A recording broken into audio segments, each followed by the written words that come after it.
Détourne notre regard de telle ou telle autre raison, oh, qui détruit. Tu crois que c'est ça qui détruit ta famille?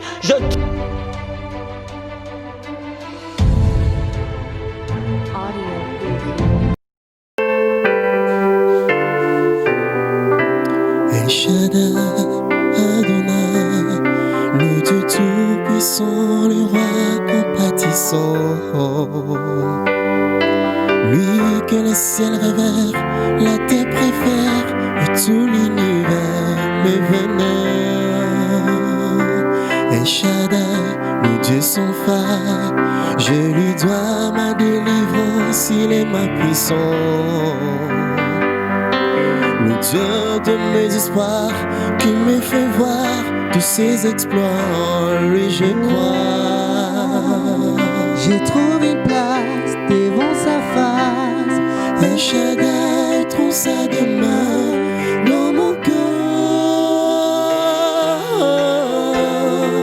Laisse-moi t'écrire un chant d'amour. Laisse-moi t'écrire un chant d'amour. Restons ensemble pour toujours. El Shaddai, laisse-moi t'écrire un chant d'amour.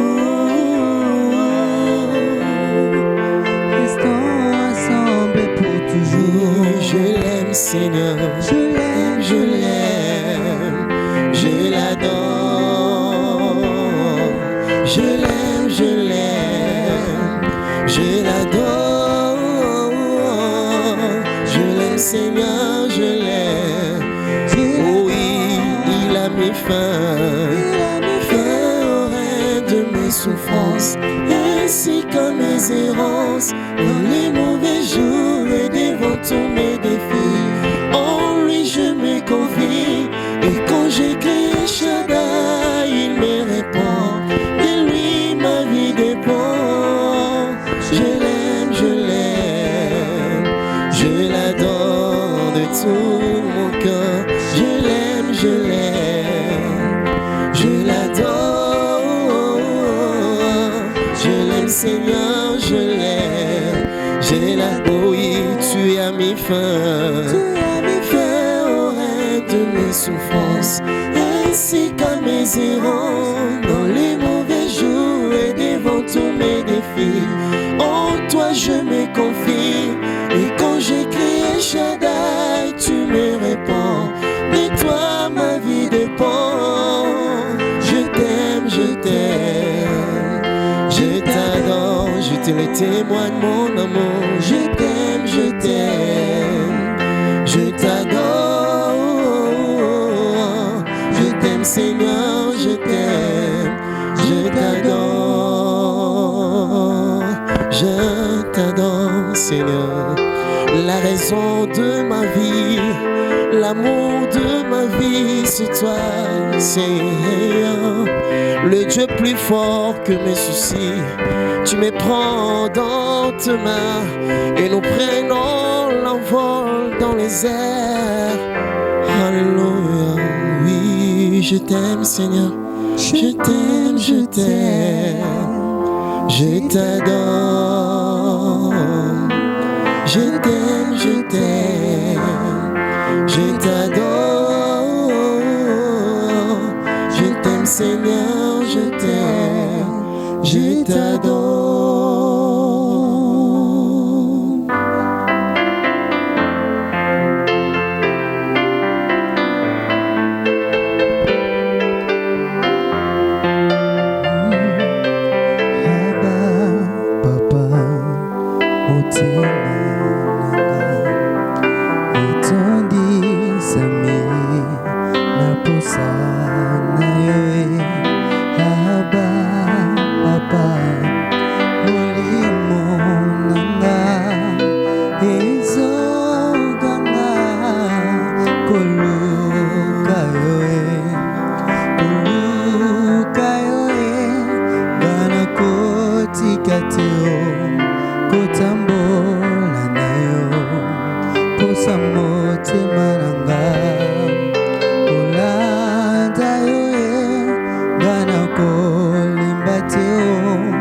koguma milayo tina bomoinga lukayo ngana kotikateo kotambola nyo posa motema nanga habakolanga yo ngana kolimbateo koguma milayo tina aba papa aba aba aba papa aba aba aba papa aba aba aba papa aba aba aba papa. Oh Jésus, oh Jésus, Jésus, oh Jésus, oh Jésus, oh Jésus, Jésus, oh Jésus.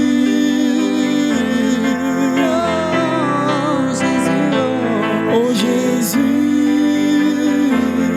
Jésus, oh Jésus,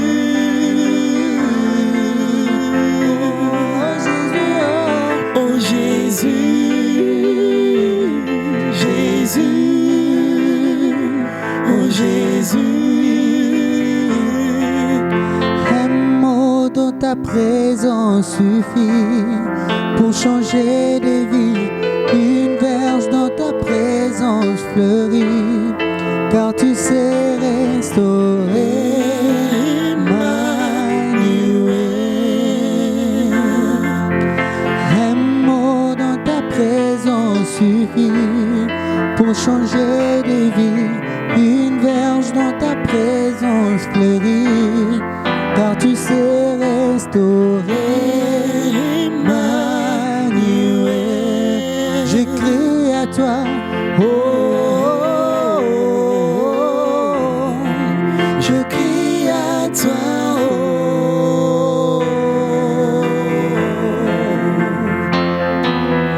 oh,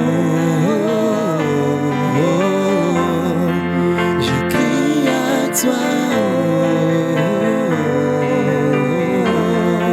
je crie à toi,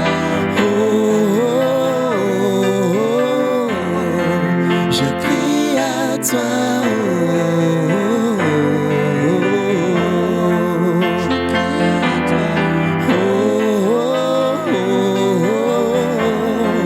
je crie à toi,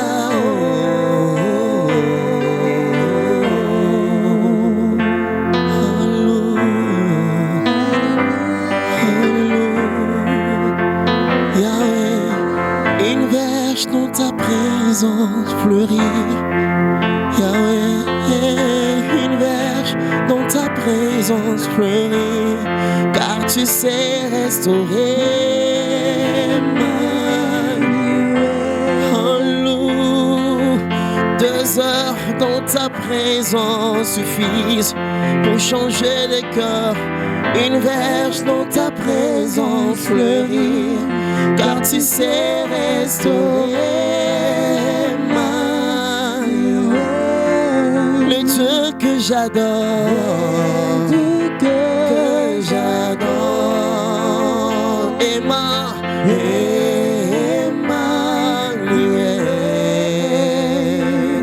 Oui, le Dieu que j'adore.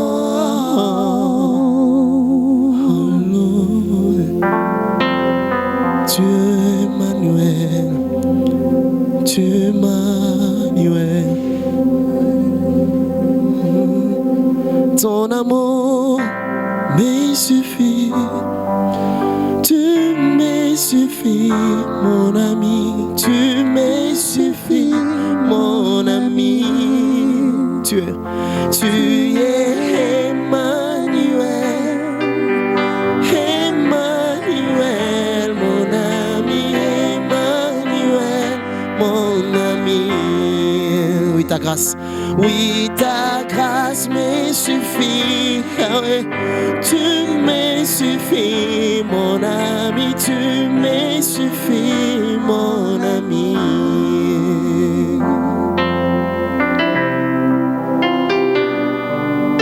Gloire à Jésus-Christ.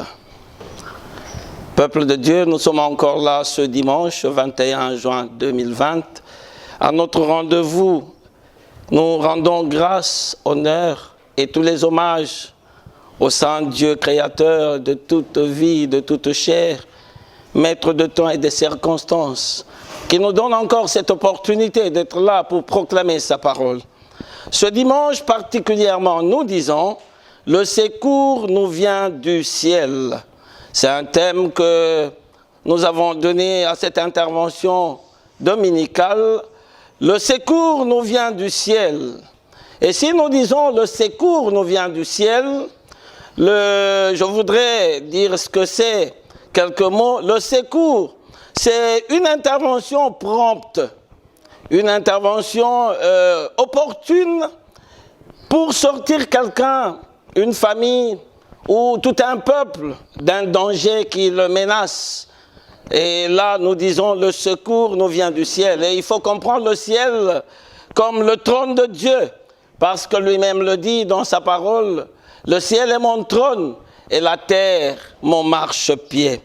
Bien-aimés dans le Seigneur, dans la vie que nous connaissons, la vie que nous menons, il y a par moments de situations difficiles, des situations lugubres, dans lesquelles il faille à l'homme se poser des questions. Il y a des situations qui nous amènent principalement des malheurs. C'est comme une calamité, c'est comme maintenant, là, nous parlons d'une pandémie. Peuple de Dieu, c'est des situations qui nous interpellent. Et beaucoup de ces situations résultent d'abord d'une certaine attitude, ce que j'appellerais l'orgueil ou le comportement mauvais de l'homme. Beaucoup de situations résultent de l'arrogance de l'homme. L'homme qui se veut au-dessus de Dieu, qui se veut maître de toutes choses. Et il croit que tout lui est permis, l'homme croit qu'il est maître de son destin. Non, cet orgueil, cette arrogance nous amène très souvent des malheurs. En dehors de cette situation-là, bien-aimés dans le Seigneur, nous avons aussi des malheurs qui nous arrivent ou des situations difficiles qui sont, je dirais, inexplicables. C'est-à-dire l'homme est victime d'une situation pour laquelle il n'a pas vraiment une raison, il n'a pas une explication précise. En dehors de ça, une troisième catégorie, je dirais, il y a aussi des situations, même explicables, où l'homme est encore victime peut-être d'une autre faute collective que lui, à laquelle faute il n'a pas pris part. Et je voudrais, au seuil bien-aimé de cette étude dominicale, qu'on nous lise d'abord un texte où nous voyons l'intervention, où le secours de l'Éternel nous est bénéfique. Nous sommes dans le psaume 46, du 1er au 7e verset. Ma bien-aimée et ma chère épouse va, comme d'habitude, nous faire la lecture. Nous sommes dans le psaume 46, du 1er au 7e verset. Nous voyons là une intervention prompte. Nous voyons là Dieu qui nous rassure de son secours.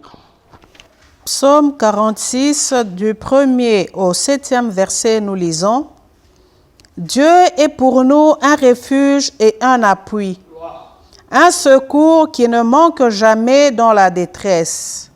C'est pourquoi nous sommes sans crainte quand la terre est bouleversée et que les montagnes chancellent au cœur des mers, quand les flots de la mer mugissent, écument, se soulève jusqu'à faire trembler les montagnes.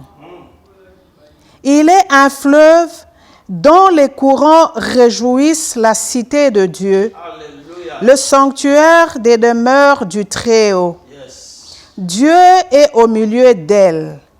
Elle n'est point ébranlée. Dieu la secourt dès l'aube du matin. Alléluia. Des nations s'agitent, des royaumes s'ébranlent. Il fait entendre sa voix. La terre se fend d'épouvante. L'Éternel des armées est avec nous. Le Dieu de Jacob est pour nous une haute retraite. Le Dieu de Jacob est pour nous une haute retraite. Le Dieu de Jacob est avec nous. Très souvent, dans les situations inexplicables ou explicables, de malheurs, de calamités, l'homme cherche toujours, bien-aimé dans le Seigneur, il se pose une question, il cherche toujours l'auteur ou cherche toujours celui qui peut être à la base de cette situation. Et généralement, l'homme se pose la question, qui nous attire ce malheur ? Quand l'homme se pose la question de savoir la personne ou la chose qui lui attire le malheur, au fait, l'homme veut comme se jeter ou jeter la responsabilité sur quelqu'un d'autre. Cela a existé, peuple de Dieu, même dans la parole de Dieu. Toutes les fois que l'homme est victime, toutes les fois que l'homme est menacé dans des situations difficiles et diverses, des situations de calamité, l'homme se pose la question, mais qui m'attire, qui nous attire ce malheur? Le bel exemple que je trouve, je vais en citer quelques-uns, c'est dans les Écritures. Nous sommes par exemple avec Jonas, dans Jonas chapitre 1, du 2e au 9e verset, là où Dieu avait donné une mission à Jonas. Dieu l'avait envoyé, bien-aimé, à Ninive. Et voilà Jonas, dans son orgueil, dans son manque de responsabilité, dans sa désobéissance, par rapport à ce que Dieu lui a dit, Jonas a pris le navire pour aller à Tarsis. Et bien aimé, alors qu'il était en plein voyage dans ce navire, Jonas, bien aimé, était victime d'une situation. C'est que pas seulement lui, mais tout le navire. Il y a eu, bien aimé, un vent impétueux, il y a eu des flots, et la vie de tout le monde était en danger.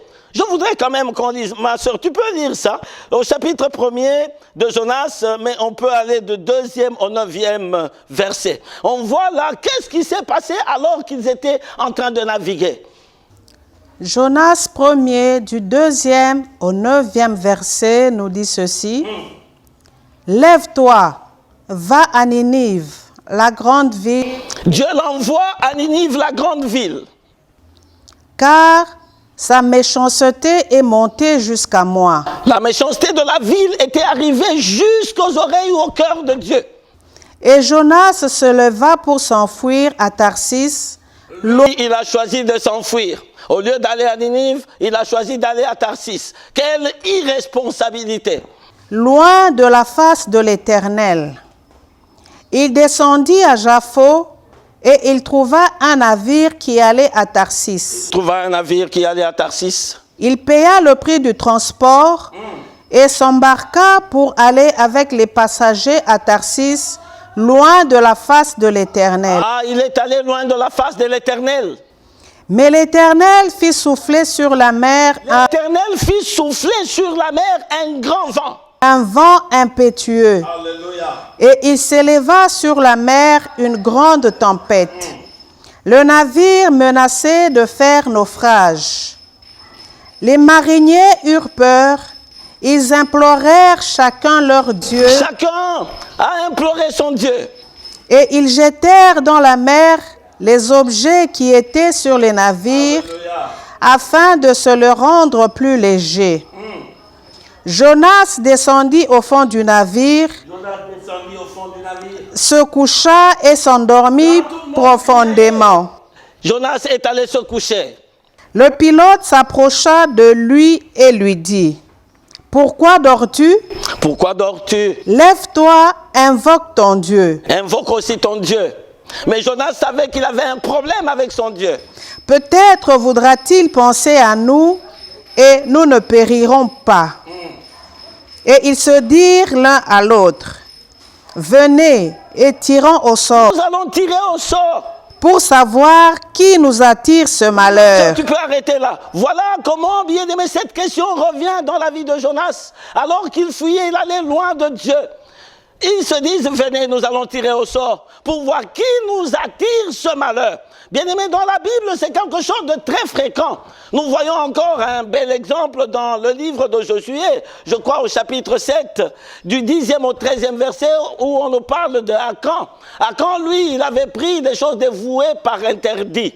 Bien-aimés, la question demeure.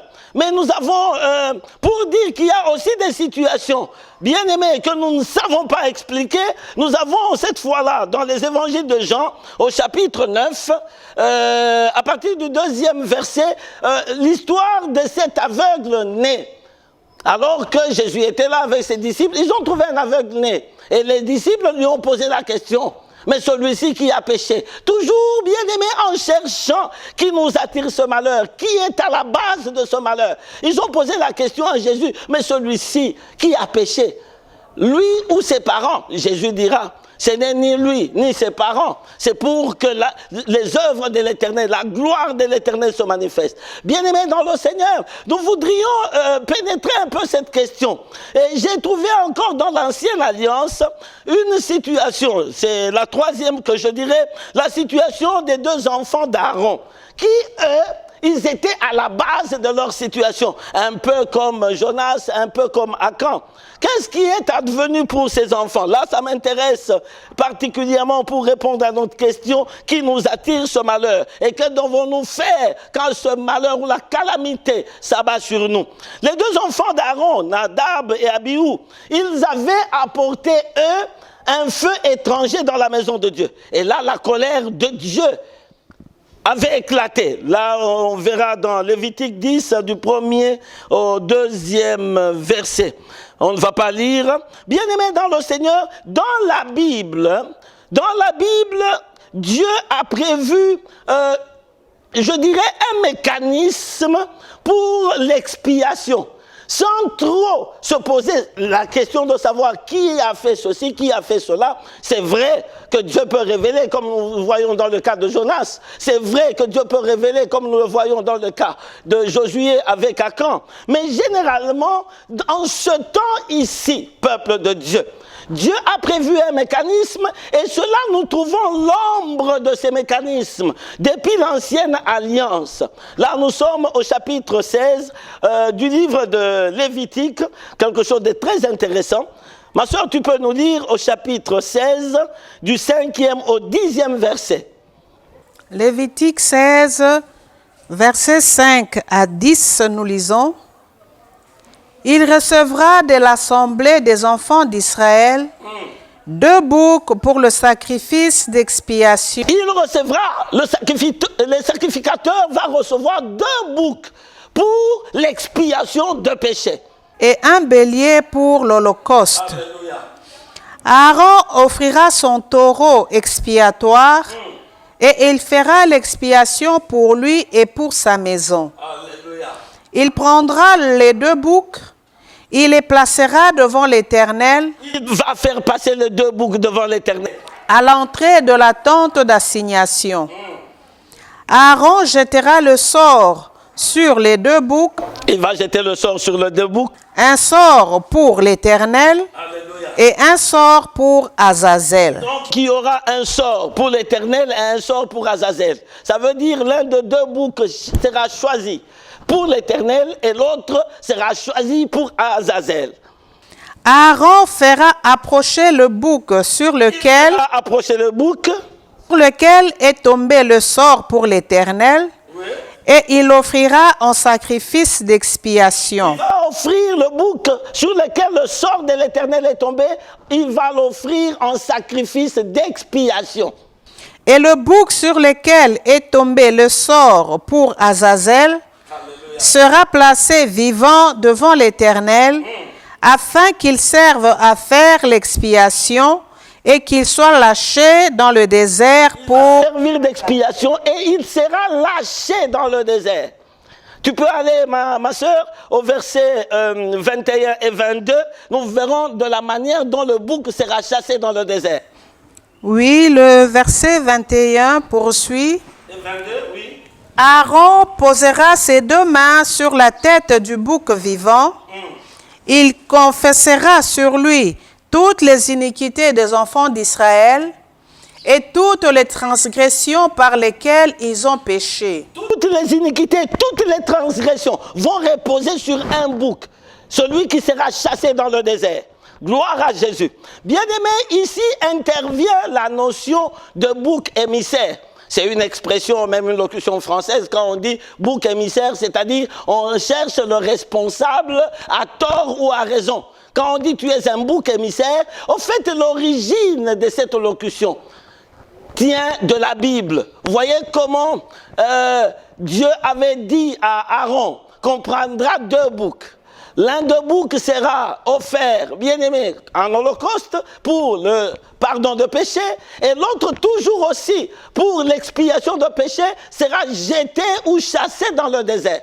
C'est ce bouc qu'on appelle le bouc Azazel. Donc, bien aimé, le bouc émissaire. En fait, cette notion tient d'abord du fait que dans la religion, dans l'ancien temps, on a utilisé le bouc pour l'expiation de péché. Il y a un bouc qu'on tue et un autre bouc qu'on chasse pour montrer que Dieu, quand il pardonne, il éloigne. Quand il pardonne, il nous met loin de notre situation. Parce que l'homme, dans toute sa vie, il cherche des boucs émissaires. Il cherche des raisons. Il cherche des gens qui soient responsables d'un malheur. Parce qu'on se dit toujours, comme dans le cas de Jonas, mais qui nous attire ces malheurs? Nous savons que beaucoup de familles traversent de moments difficiles.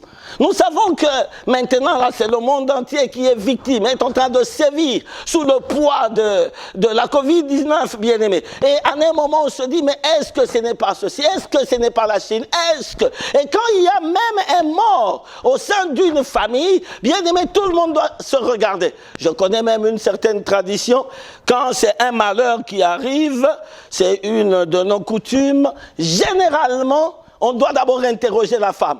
Bien aimé dans le Seigneur, au fait, Dieu a institué ce sacrifice de bouc émissaire qu'on appelle le bouc Azazel. Azazel, c'est-à-dire Dieu détourne sa colère. Dieu éloigne la faute. Bien-aimés, au lieu de nous incriminer, rentrons dans la pensée de l'Éternel. Parce que Dieu préparait au fait la venue de Jésus-Christ qui réunit en lui-même, bien-aimés, l'image de ces 2 boucs. Le bouc pour l'Éternel et le bouc bien-aimé Azazel. Oh, ça j'aime. Nous avons en Jésus-Christ aujourd'hui trouvé un sacrificateur qui s'est offert lui-même en bouc d'expiation de nos péchés. Au moment où l'homme, bien-aimé, au lieu de nous accuser, de nous entre-accuser et de chercher, par moments je disais, il y a des situations inexplicables et l'homme doit simplement rentrer à la parole de Dieu. L'homme doit seulement venir à Dieu parce que Dieu nous fait une promesse. Il nous dit par exemple que j'agirai. Personne ne peut s'opposer. Quand Dieu s'élève, il agit. Il dit dans Ésaïe 43 au verset 13, j'agirai. Qui s'y opposera? Voilà Dieu qui nous donne déjà un mécanisme d'expiation de nos péchés. Dieu nous donne déjà, bien aimé, une façon de nous récupérer au lieu de nous poser beaucoup de questions. Certes, il y a des malheurs qui viennent, comme je le disais, qui tiennent à l'orgueil, qui tiennent à l'arrogance, qui tiennent au péché. Et à ce moment-là, l'homme doit se laisser interpeller. L'homme doit rentrer au pied de Dieu par la repentance. Mais il y a aussi des situations, peuple de Dieu. Tu ne trouveras jamais une explication. Et là, ce que tu as à faire, c'est à rentrer auprès de ton Dieu, à lui remettre cette situation, à lui recommander la situation dans laquelle tu es, avec le sacrifice de Jésus-Christ qui a réuni en fait l'image de ces 2 boucs. Le bouc d'expiation qu'on devait bien aimer offrir en holocauste et le bouc qu'on devait chasser dans le désert pour l'éloigner du peuple. Et à ce moment-là, le peuple trouvait la faveur de Dieu. J'aime bien quand on nous parle de Jésus-Christ qui a accompli ce sacrifice expiatoire. Ma soeur, nous sommes dans Hébreux, un texte merveilleux. Tu peux nous le lire à partir du chapitre 2, du 14e verset au 18e. Hébreux 2, du 14e au 18e verset, nous lisons. Ainsi donc, puisque les enfants participent au sang et à la chair, puisque les enfants que nous sommes, les enfants de Dieu, participons au sacrifice bien-aimé de Jésus-Christ, il y a également participé lui-même. Lui-même, Christ a participé à ce sacrifice. Afin que par la mort, Afin que par sa mort, il anéantit celui qui a la puissance de la mort. par sa mort, il anéantit, peuple de Dieu, tout celui qui a la puissance. Et en fait, celui qui a la puissance de la mort, c'est Satan. Par la mort de Christ, il a anéanti tout le pouvoir de Satan.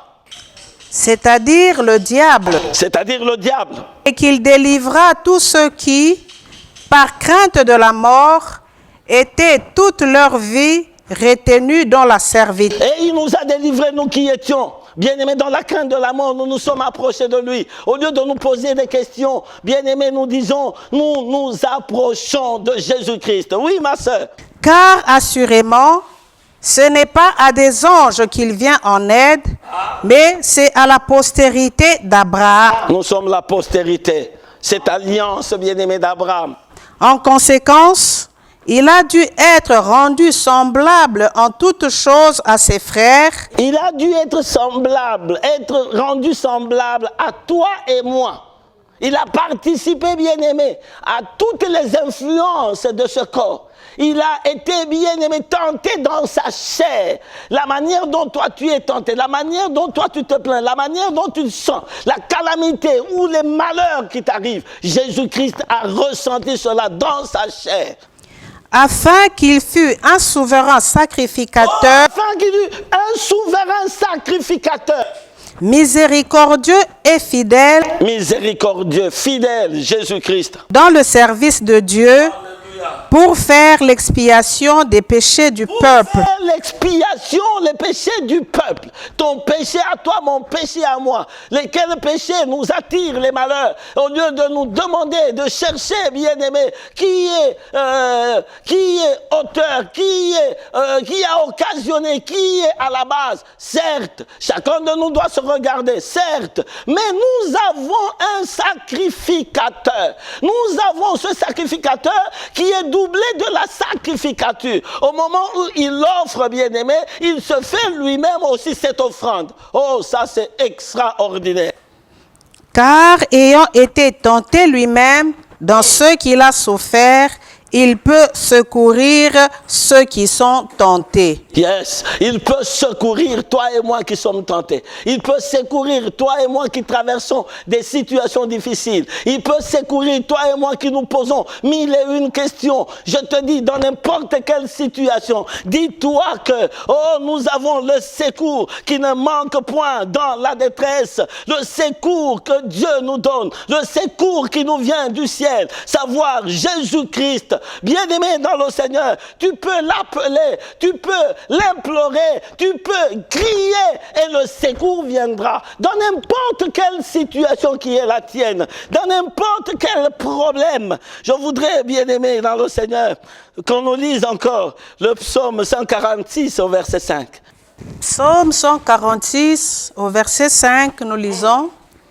Heureux celui qui a pour secours le Dieu de Jacob. Heureux celui qui a pour secours le Dieu de Jacob. Qui met son espoir en l'Éternel, son Dieu. Alléluia. Bien-aimé, d'où nous vient le secours? Le secours nous vient du ciel. Heureux celui qui met, bien-aimé, toute sa confiance en Dieu. Parce que Dieu est le secours qui ne manque point dans ta détresse. Je veux dire, bien-aimé dans le Seigneur, que arrêtons de regarder aux hommes. Le secours des hommes est inutile. Arrêtons de nous incriminer. Arrêtons de chercher des boucs émissaires parmi les hommes. Bien-aimé, il y a quelqu'un qui s'est fait, bien-aimé, bouc d'expiation. Il s'est fait sacrifice. Il s'est fait aussi sacrificature. Donc il s'est fait lui-même offrande pour l'expiation de nos péchés. Dans n'importe quelle situation, dans n'importe quel problème, dans n'importe quelle calamité, tu as simplement à crier à Dieu parce qu'il nous a donné pour cette alliance,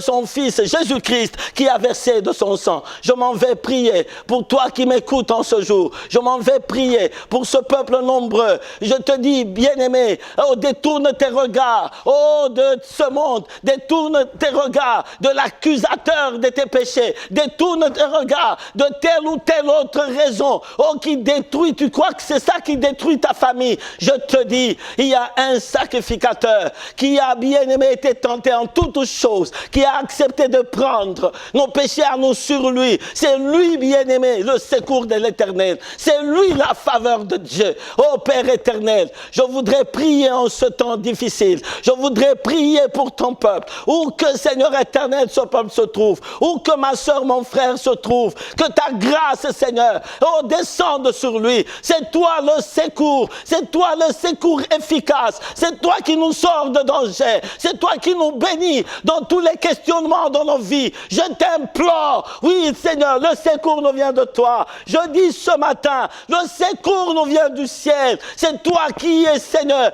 assis sur ton trône. C'est toi qui es au ciel. C'est toi qui interviens. C'est toi qui mets fin aux calamités. C'est toi qui mets fin, oh Seigneur, à tous nos problèmes. C'est toi qui mets fin. Je le crois pour ma soeur qui me suit. Je le crois pour mon frère qui croit. Je le crois, Seigneur. Tu es, oh Dieu, la faveur. Tu es, Seigneur, oh la résultante de toutes les forces. Tu es Dieu et tu interviens efficacement.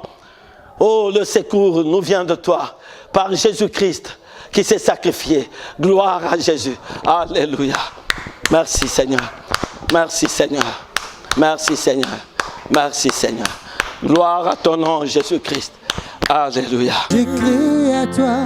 Oh,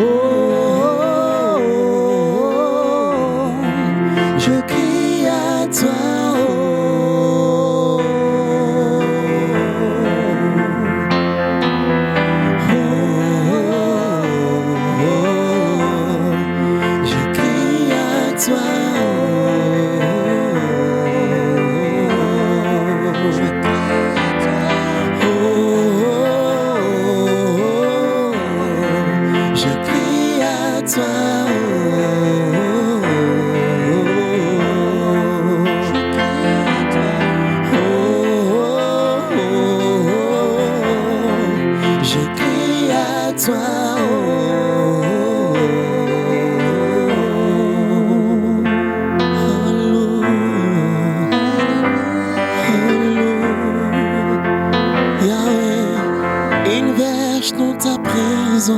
Fleurir, Yahweh, une verge dans ta présence fleurir, car tu sais restaurer.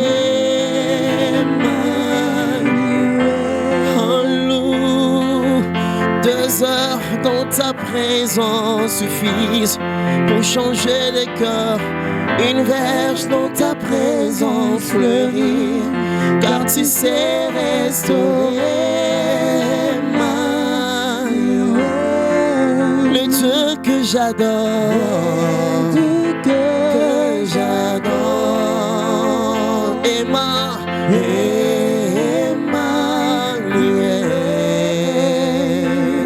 oui, Dieu que j'adore.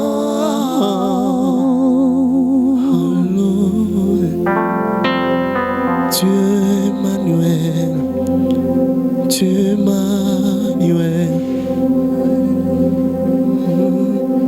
Ton amour me suffit, tu me suffis, mon ami, tu me suffis, mon ami.